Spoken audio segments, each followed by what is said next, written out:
Assalamualaikum warahmatullahi wabarakatuh. My name is Muhammad ZULAIZZAT bin ZULKEFLI. My matric numbers is 1202138. And today, our group will present on one of the Muslim scholar, which is Ibnu Miskawayh.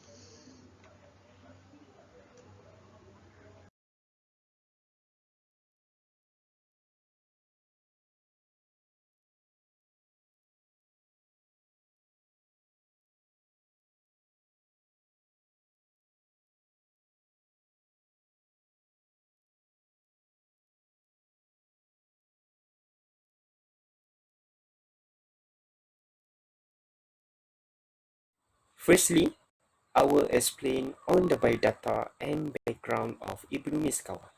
Ibnu Miskawayh, or his full name is Abu Ali Ahmad Ibnu Muhammad Ibnu Yaqub Ibnu Miskawayh.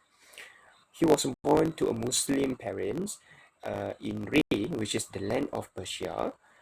And then when he grew up, he traveled to Baghdad to further his study and work in Baghdad. He was a Persian chancery official of the Buyid era, and also he was a philosopher and historian, and also scientist from Paranda, Iran.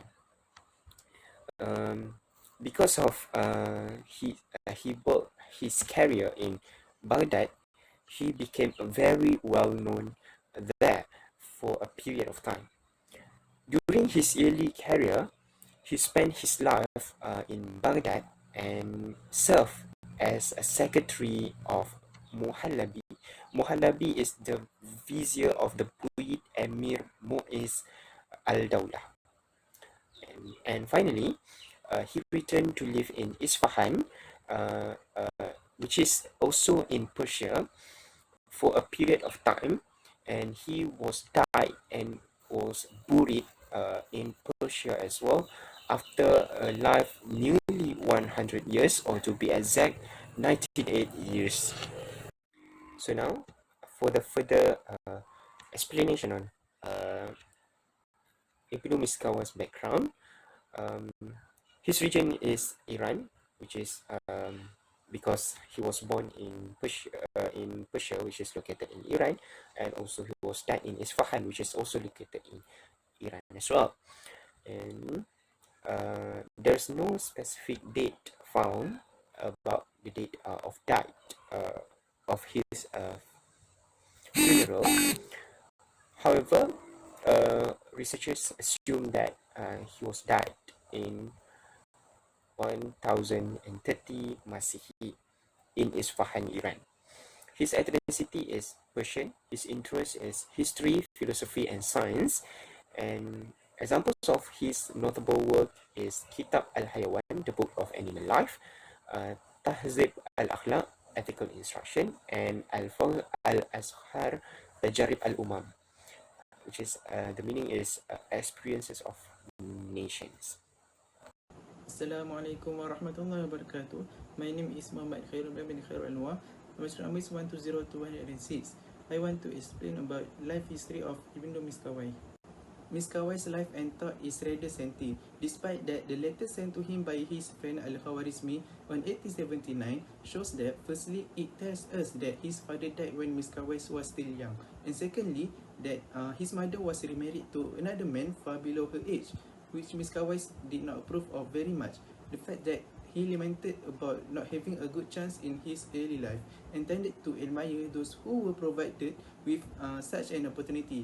In his opinion, by being accustomed to observe the morality of Sharia and later study works on ethics, arithmetic, geometry, and philosophy, which he himself seemed to have missed, reveals that his parents did not pay much attention to the education and training of their son. All of these factors serve to handicap his moral development.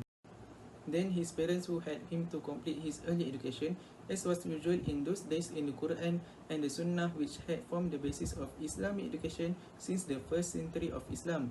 His knowledge of these basic subjects is featured later in all his works, for notably the Jawidan Nakhirat.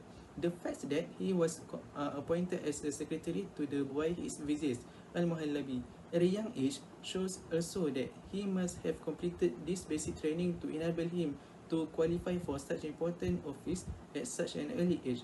It is probable that the events of his younger days led Miskawayh to turn to philosophy, choosing particularly ethics, a field in which his early life he felt left much to be desired. It is here that the origin of his concern with ethics can be located, which subsequently turned to be his main preoccupation. My name is Muhammad HAZIQFAIZ bin NAZRY. My number metric is 1202124. Ibnu Miskawayh's contributions his interests included alchemy and poetry, and some 20 works are attributed to him. His most notable contributions, however, were in ethics and history. His moral treatise, Tadib al-Akhlaq, influenced by the Aristotelian concept of the mean, is considered one of the best statements of Islamic philosophy. As a historian, Ibnu Miskawayh is noted for his Persian nationalist bias and his conviction that the history of people offers moral instructions, as well as his abandonment of legends as a source.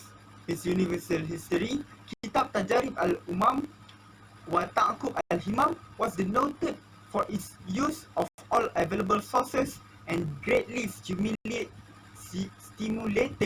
the development of Islamic historiography. Assalamualaikum warahmatullahi taala wabarakatuh. My name is Muhammad LUQMAN bin Hanafi. My metric number is 12-02107. Today I would like to talk about the name of manuscripts, published materials and quotes by Ibnu Miskawayh.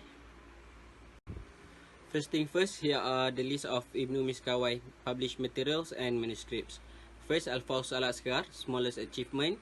Al-Faws al-Akbar, Al-Jami' al-Siyab, Uns al-Fard, Tajarib al-Umam, Experiences of Nations, Tazhib al-Akhlaq, ethical Instructions, Tartib al-Sa'adat, and another 33 books and articles more. Firstly, there are 3 issues and each of them consists of 10 sections in Kitab Al-Faws al-Asghar. First, existence of God. Second, the soul and the prophethood. In Kitab Al-Faws al-Asghar, Ibnu Miskawayh also described the theory of evolution similarly to Al-Jahiz but in more detail. He quoted that every animal really originates from a non-animal, for the seminal fluid is not itself an animal. This fluid is made of blood and blood, of plants, of elements and elements of the simple atoms, and this latter of form and matter. Meanwhile, in Kitab Tazhib al-Akhlaq, ethical instructions, it consists of 7 chapters arranged systematically, started with discussion of the soul, and it ended with spiritual healing, which follows Muhammad Ibnu Zakaria al-Razi in his Kitab al-Tib al-Ruhani. Ibnu Miskawayh also used the same similar term, which is Tib al-Nufus.